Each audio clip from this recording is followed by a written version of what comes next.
Hi everyone, this is Jim. Welcome to this Blitz chess postmortem, a postmortem of my Blitz game number 459. My opponent kicked off with c4, the English opening, and I replied with c5, the symmetrical defense. This is a long game, so I may skip through some parts of it kind of quickly, but there were a couple of interesting moments. I'll try and focus on those. Let's see, he goes knight c3, second choice here, but very reasonable way to play. I go knight f6. Looks like that's the main move. But I have the idea of getting in a quick d5. So the point of the system I'm playing is to put a pawn on c5 to stop this pawn from moving over, and then put a pawn on d5 to force an exchange. And that guarantees that I get at least one open line in the position, and so I get to avoid all of those closed maneuvering games where I don't enjoy playing those so much, and I don't do so well. So that's my plan here. My opponent goes g3. And it's not necessarily the best way to play. We'll get to that. You see that the chess engine generally thinks that the position is already equal, and black can just continue with normal moves here. e6 or knight to c6 are the top engine choices, and they're both reasonable ways to play. But there is this idea that you might get into a very closed position. So you play d5 right away. It gives back a little bit of the opening advantage to white. But it's not bad. I mean, it's typical kind of opening advantage, and you're guaranteed to get an open line. And taking is the way for white to try and play for an advantage there. So far, so good. Bishop g2 is a normal move here. And I guess this is the line I was thinking of. Bishop g2 and then knight takes c3, rather than retreating or defending the knight. That's I mentioned that in the game. The chess engine likes to take on c3, and you'll see it's in this line, bishop g2, knight takes c3. But my opponent didn't play that. He played knight f3. So my knight is not under any threat, so keep that in mind. I play g6. He goes bishop g2. I go bishop g7, all normal developing moves. He castles.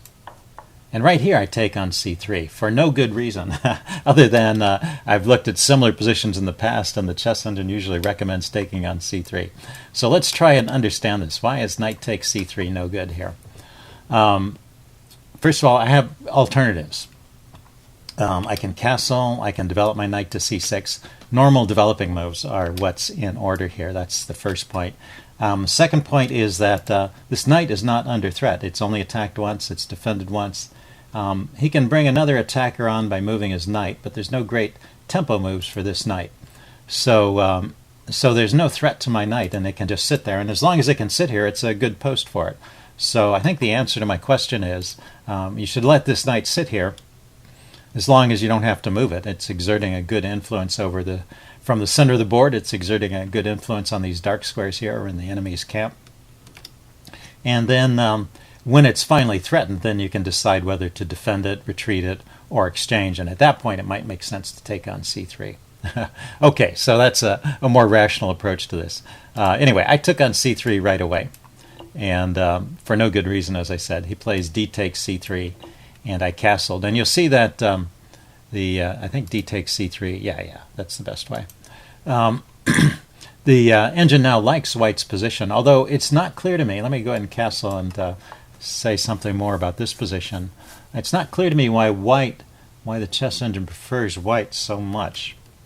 I guess one thing I can see looking at this is that his bishop is exerting more pressure on this diagonal than my bishop is, because my bishop is hitting into this c6 pawn.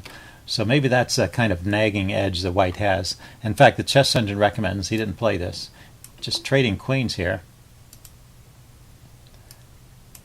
and then going bishop to e3.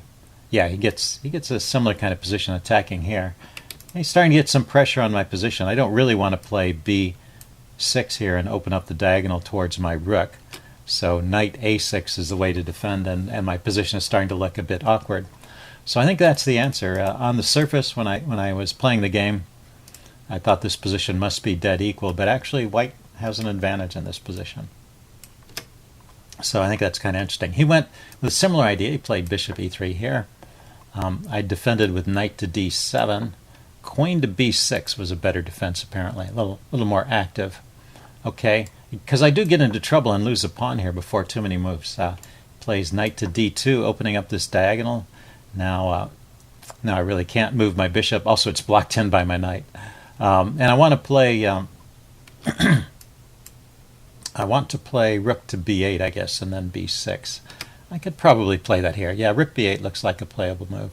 But queen c7 is also an okay move. If his bishop comes to this f4 square, which is what I'm always worried about in this position, I have the move e5 to block it. So no problems yet, but still with an advantage to white. Knight to c4, is not the best way to play it. What's the engine recommending? Queen to a4, activating the queen, looking at my knight, looking at the pawns on the queen side. Okay, knight c4, but I don't respond in the best way either. I play rook b8 here, and now bishop f4 and e5 is good for... let's take a look at this. I thought I was planning to play e5 here, and I thought this would be okay. What's the problem here? Bishop to g5, and then bishop to f6. If I play bishop to f6, I'm going to end up losing this pawn again, I think. Can I have are there other moves? How about if I just defend the pawn with the rook? Then queen to d6. Wow. So he's really penetrating into my position here. And this e5 pawn push, I guess, is weakening. It's given up some squares. Still not clear to me why. I guess because it's a fork. I take, knight takes, and then where does my rook go? Rook to e6. Rook fd1. Yeah, so my pieces are getting pushed around and white's pieces are getting active. So interesting way to play. Okay, he goes queen a4 here. And I finally get in the move b6, which is okay to play in this position. He goes queen to c6, taking the queens off now. And so this is okay for me. I think, yeah, it was a mistake for him to trade queens here. He should continue to develop or put his bishop on f4 and provoke this e5 pawn push. Interesting. Okay, so queen here I take. He takes back. And I guess I'm okay at this point until I play e5. So this move e5 is just wrong. And what should I play here? Bishop to a6. That's a nice idea. So he's attacking my knight. I counterattack his knight. And then it's about an equal position. And I've developed my last piece. This bishop is a bit of a problem piece right in this position. Okay. I was worried about his bishop coming to f4. Let's see. Let's check that out. After bishop a6. He could come to f4, but I have lots of spaces now for my rook, so that bishop f4 doesn't do anything. Rook fd1 is the computer choice, putting something on the d file to, and then leaving both pieces hanging. That's kind of funny. I think a more human way to play would be to take stuff off at this point. Bishop takes, or to move the knight somewhere. Maybe the knight doesn't have any good squares to go to. But rook fd1, that's a funny move. Okay, but bishop a6 was definitely playable there. So I play e5, and in the long run, this ends up costing me the pawn. And probably the game. At this point, white should really win, I think. Rook fd1 going after my knight. Not bad, knight f6. And then he grabs here. Yeah, I didn't see any way to prevent that. And, well, once again, I could have tried bishop a6. I think I lose the pawn at the end of that sequence. Anyway, or maybe not. Bishop a6, rook takes d7, bishop takes c4, rook takes a7. I lose the a pawn instead. So the rook comes here and then here while I grab his knight. So I don't lose the e pawn, but I lose the a pawn. It'd be actually a slightly better way to play because this is kind of an important pawn. Okay, so my opponent is a pawn up, and let's go forward a few moves while he maintains the advantage here and get to the point where I get back into the game right here. So he's traded down into a position where there's just rooks and bishops on the board. His bishops are very active and they're sort of dominating my pieces in addition to being a pawn up. So he's slightly better than a pawn up. And the engine is recommending f4 or bishop to d5, trading off the light squared bishop. That's very interesting.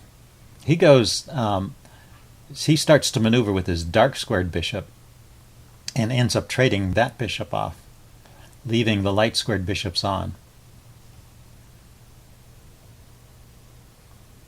Yeah, if you look at this pawn structure over here, this means that this hinders my dark squared bishop a bit. So my dark squared bishop is actually my least active piece. My light squared bishop has some good files. So he's better off trading off my light squared bishop than my dark squared bishop. So that's why this sequence actually helps me out a lot. He comes in here to harass my rooks, but so far my rooks seem to have squares to go to. Now he moves the bishop again, and I trade off the dark squared bishop, which is my less valuable piece in this particular configuration.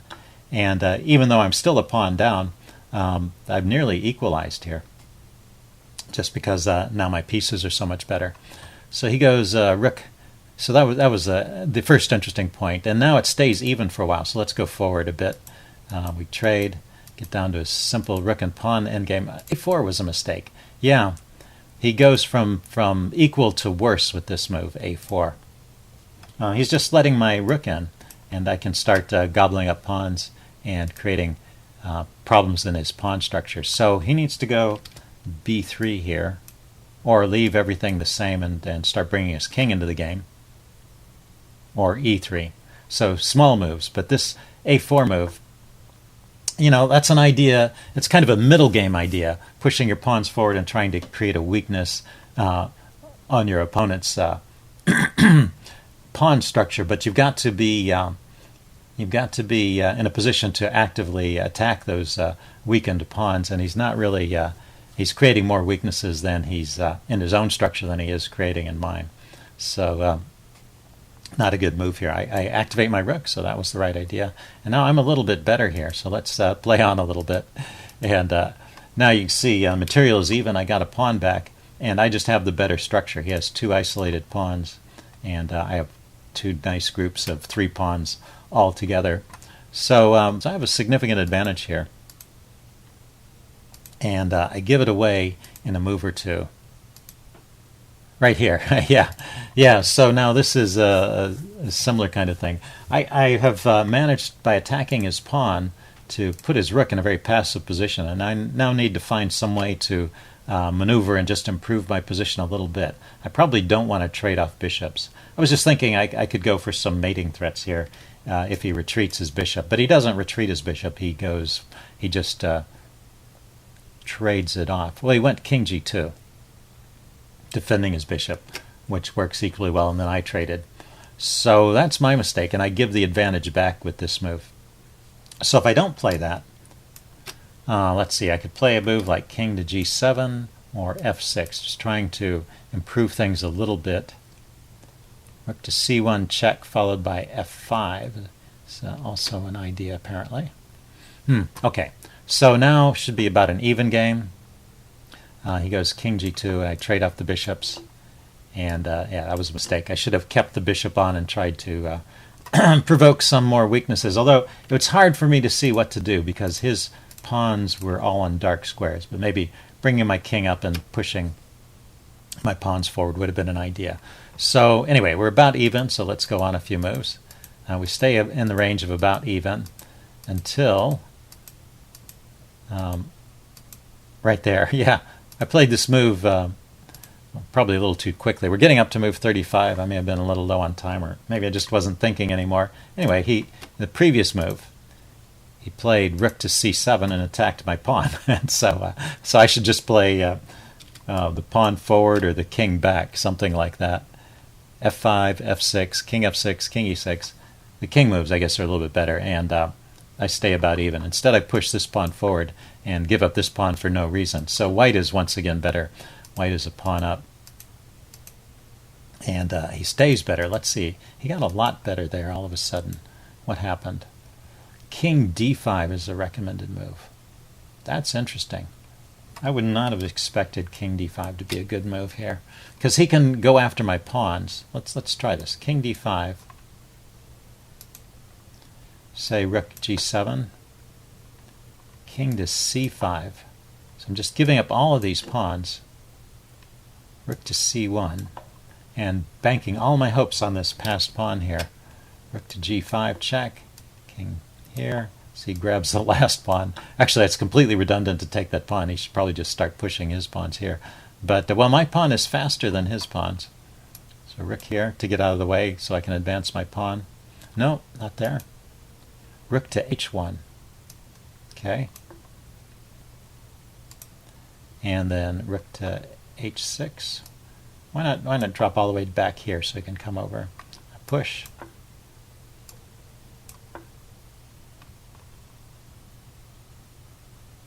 King up so I can attack. King g2 attacking my rook. That's funny, he's not been able to move any of his pawns forward. So my one pawn is compensation for his 4 pawns. But I think he eventually manages to stop my pawn and then should go on to win. Anyway, very funny way to play. Not what I would have expected. So I think this move king to e6 that I played, very natural move. I want to stay around these pawns and hold on to him. But apparently he can do well in this position. So let's go on a few moves. We traded some pawns off. This probably helps my case a little bit. The fewer pawns there are, the better my drawing chances are. But I would guess with best play that White has significant winning chances here. But it's getting into the drawish territory. Now I go into this situation where we have 2 pawns against 1. And I don't know if this is a draw or not. I know the way that White played it, it's a draw. You can see the engine evaluation is 1.5, but that doesn't really mean anything at this point. Unless this starts rising, the 1.5 just means he has an extra pawn in a good position. It doesn't mean that he's able to queen those pawns. And if he can't queen one of those pawns, then he can't win the game. And so this evaluation, if it just sticks here at 1.5, as the engine looks deeper and deeper, it just means the engine doesn't see a way to win. And it's often the case. The reason I can't say for sure is that my pawn is not directly in front of his pawns, and so he does have a passed pawn here, and there may be ways for him to leverage that. It certainly would be difficult to play if White played his best here. He could make life difficult for Black and try to win. But he didn't play the best moves. He pushed the pawn forward and then allowed this trade. And then this is a simple draw, and the engine recognizes it right away. And the key move here is rook to h6. This is the move that draws. This is known as the third rank defense or the Philidor position. Now it would be better if my rook were on this side of the board. You want your rook on the long side so it can deliver checks from the side. But even here it's sufficient. His king can't come around and harass my rook without giving my rook a time to escape to the other side of the pawn. So the idea, and he can harass my king a little bit and push it back, and he can push the pawn forward. But as soon as the pawn comes forward, you drop the rook back, and now there's no shelter for the king. The king can no longer, with my king here, his king can no longer get in front of the pawn. And any checks, I just stay here. I go up and down. And if his king steps forward, then I start delivering checks from behind. He tries this sheltering move, rook c4, but then we just get into a drawn king and pawn endgame. And that's a complete draw. Let's see, he played on for a long time here, but that's an easy draw. So I just want to get up to the end of the game where I think we had a threefold repetition, or he agreed to a draw finally in this position. So anyway, that's how the game ended. So I thought that was some pretty interesting moments and instructive end game for you. So I hope you guys enjoyed it. Leave any comments you have in the section below, and I will see you again soon. Bye.